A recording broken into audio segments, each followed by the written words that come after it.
তুমি আমার মিলাদ, আমার মাওলুদ শরীফ, আমার জন্ম নিয়ে আনন্দ, আমার জন্ম নিয়ে আনন্দ করেছে বাবা। কিছু দিতে পারোনি, কিন্তু বাবা শুনে রেখে দাও, তুমি এইভাবে যে দুধগুলো দিয়েছিলে ও দলের মাঝে আমিও তোমার দুধ হাতে করে নিয়েছিলাম।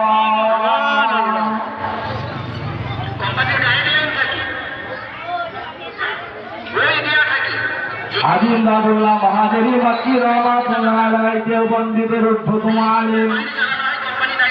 হাজী ইমদাদুল্লাহ মহাদেবী মক্কি রহমাতুল্লাহ আলাইহি একটা কিতাব আছে।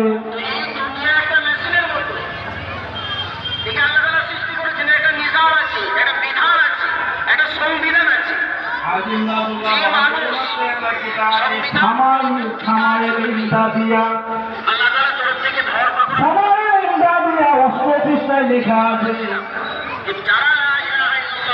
হাজী ইমদাদুল্লাহ মহাদেবী মক্কি বলে, হারামাই শরীফে আমি নিজে দেখেছি, হারামাই শরীফে আমি হাজী ইমদাদুল্লাহ মহাদেবী মক্কি দেখেছি।